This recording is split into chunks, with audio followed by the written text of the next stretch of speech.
di Matius 27 ayat 46, Tuhan Yesus waktu dia tergantung di kayu salib, dia mengatakan, Eli, Eli lama sabachthani, yang artinya, my God, mengapakah engkau meninggalkan aku? Kristus di-forsake oleh Bapanya karena dosa dunia yang dia sedang pikul di kayu salib. Karena dosa memisahkan orang berdosa dari Bapa. Walaupun dosa yang memisahkan bukan dosanya sendiri, tetapi dosa dari setiap manusia di dunia.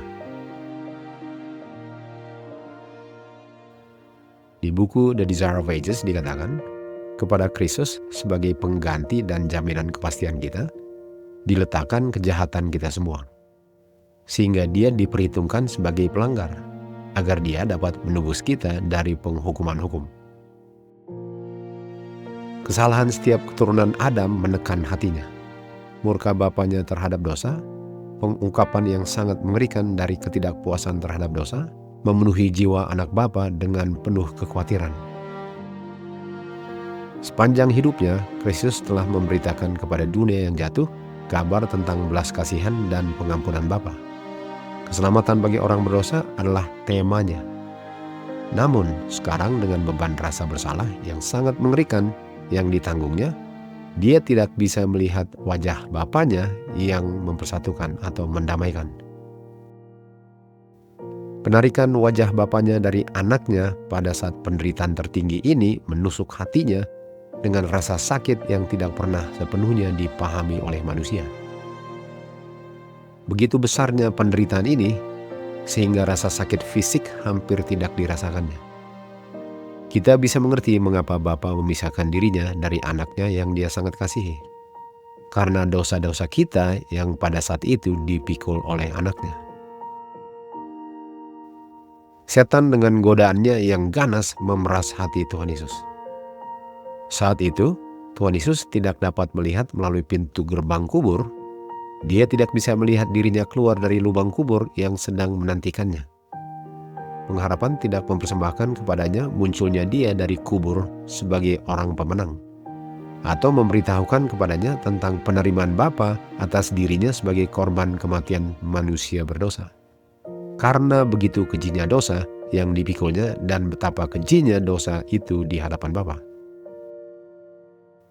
Dia takut bahwa dosa yang sangat menjijikan di hadapan Bapanya akan mengakibatkan perpisahan dia dari Bapanya untuk selama-lamanya. Dengan sangat jelas kita dapat mengerti bahwa karena begitu jijiknya dosa yang dia pikul, Kristus tidak bisa melihat dirinya keluar dari lubang kubur, karena dosa memisahkan orang berdosa dari Bapa selama-lamanya. Dan juga Kristus tidak bisa melihat dirinya yang dia persembahkan sebagai korban pengganti kematian orang berdosa akan diterima oleh Bapanya, karena begitu kejinya dosa yang dia pikul di kayu salib. Kita perlu mengerti bahwa dosa bukan hal yang kecil ataupun sepele bagi Bapa di surga. God hates sin. Bapa membenci dosa. Sementara He loves sinners. Sementara Dia sangat mengasihi orang berdosa. Kebencian Kristus terhadap dosa setara intensitasnya dengan kebencian Bapanya terhadap dosa. Dan Kristus merasakan kebenaran ini sementara Dia tergantung di kayu salib yang penuh penghinaan itu. Dan itulah sebabnya mengapa dia tidak bisa melihat dirinya keluar dari kuburnya, ataupun korbannya diterima Bapanya, karena begitu kejinya dosa. Kristus merasakan apa yang manusia dan malaikat akan rasakan nanti, jika mereka menolak kematian anak Bapa sebagai pengganti kematian orang berdosa untuk memenuhi tuntutan justice Bapanya. Puji Tuhan, Kristus bangkit dan keluar dari kuburnya, yang menahan dia sebagai tawanannya. Tetapi kubur tidak bisa menahannya karena Kristus sendiri tidak pernah melanggar hukum Bapanya. Nilai hukum Bapa yang dilanggar hanya dapat dibayar dengan penuh oleh Dia yang nilai kekudusannya setara dengan Bapa. Kristus dengan penuh membayar hutang manusia, yang jikalau manusia yang membayarnya, maka manusia akan mengalami kematian tanpa kebangkitan untuk selama-lamanya. Bapa tidak bisa mengatakan kepada manusia berdosa, hutangmu engkau sudah bayar sepenuhnya. Karena nilai manusia sangat jauh lebih rendah dari nilai hukum Bapa yang dilanggar. Jadi waktu Kristus keluar dari kuburnya pagi hari pada hari pertama, Maria merangkul dia karena senangnya melihat gurunya hidup. Lalu Kristus katakan kepadanya, "Janganlah menjamah aku." Namun kita akan lihat nanti bahwa yang Kristus katakanlah, "Janganlah menyembah aku."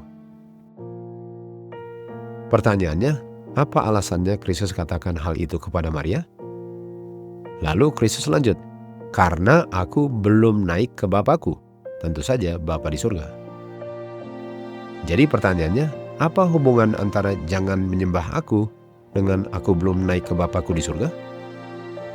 Jawabannya saya mau baca dari Spirit of Prophecy, volume 3, dikatakan, Kristus menolak untuk disembah atau menerima penghormatan dari umatnya sampai dia tahu dengan pasti bahwa pengorbanannya telah diterima oleh Bapanya. Kita baca tadi, waktu Kristus tergantung di kayu salib, saking jijiknya dosa di hadapan Bapa, Kristus tidak bisa melihat dirinya sebagai korban yang telah memikul dosa dunia diterima oleh Bapanya, karena begitu kejinya dosa di hadapan Bapa. Dan itulah sebabnya mengapa dia setelah bangkit dan keluar dari kuburnya, hendak ke Bapanya di surga untuk menerima kepastian dari Bapanya sendiri yang menuntut nyawa pelanggarnya, bahwa pengorbanannya untuk menyatukan orang berdosa dengan Bapa telah dengan penuh dan cukup melalui darahnya yang ditumpahkan, agar Adam, Hawa, dan keturunannya dapat memperoleh kehidupan kekal jika mereka percaya kematiannya menggantikan kematian mereka semua untuk memenuhi tuntutan justice Bapanya. Lalu Sister White lanjut, Tuhan Yesus segera naik ke surga dan mempersembahkan dirinya di hadapan tahta Bapa, menunjukkan tanda-tanda rasa malu dan kekejaman di keningnya, tangan, dan kakinya. Tetapi dia menolak untuk menerima mahkota kemuliaan, sebagaimana juga dia menolak untuk disembah Maria di bumi, sampai Bapa menandakan bahwa persembahannya diterima. Kita sekarang mengerti mengapa Kristus katakan kepada Maria, "Jangan menahanku." Dengan kata lain, jangan menyembah aku. Karena dia perlu menerima kepastian dulu dari Bapanya bahwa persembahannya yang dipersembahkan kepada Bapanya penuh dan sempurna, setara dengan yang dituntut karakternya Bapa. Dan inilah jawaban Bapa kepada anaknya. Biarlah semua malaikat-malaikatnya menyembah anaknya. Dan segera seluruh malaikat di surga tunduk dan menyembah anak Bapa dengan mengatakan, layaklah domba yang disembelih. Suara puji-pujian ini bergema dan bergema kembali di seluruh surga. Jumlah malaikat yang tidak terhitung jumlahnya sujud sembah di hadapan Juru Selamat. Permohonan anak Bapa dikabulkan oleh Bapanya. Bapa puas dengan korbannya yang telah memenuhi seluruh tuntutan justice-nya. Di buku Great Controversy kita baca, akan terlihat bahwa Bapa yang tak terbatas hikmatnya tidak dapat merancang rencana untuk keselamatan kita kecuali pengorbanan satu-satu anaknya yang dibegotten. Dengan kata lain, manusia tidak bisa diselamatkan tanpa kematian anaknya yang menggantikan kematian orang berdosa. Sangat jelas kita baca bahwa yang merencanakan kematian anaknya sebagai pengganti kematian orang berdosa adalah Bapa di surga. Kompensasi untuk pengorbanan ini ialah sukacita memenuhi bumi dengan makhluk tebusan yang suci dan yang abadi. Hasil dari konflik Juru Selamat dengan kuasa-kuasa kegelapan adalah sukacita bagi yang ditebus dan kemuliaan Bapa sepanjang kekekalan. Dan begitulah nilai jiwa sehingga Bapa puas dengan harga yang dibayarkan. Dan Kristus sendiri melihat buah-buah pengorbanannya yang sangat besar dan dia pun dipuaskan. Jadi apa kesimpulan dari pelajaran ini yang penting untuk kita ketahui? Yang menuntut kematian orang berdosa adalah God, bukan setan. Seandainya setan yang menuntut nyawa pelanggar hukum, maka Kristus tentu saja akan mengkonfirmasi kepada setan mengenai pengorbanannya. Apakah persembahannya memenuhi tuntutannya setan? Sehingga seharusnya setan yang dipuaskan dengan bayaran yang dibayar dengan penuh. Tetapi kita tahu bahwa ajaran itu sangat salah. Karena bukan itu kenyataannya.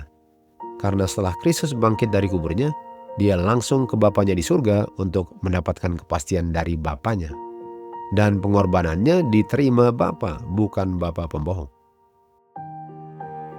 Kristus tidak mau disembah Maria bukan karena dia belum mendapatkan kepastian dari setan bahwa pengorbanannya memenuhi tuntutan justisnya, tetapi untuk mendapatkan kepastian dari Bapanya di surga bahwa pengorbanannya memenuhi tuntutan justis Bapanya.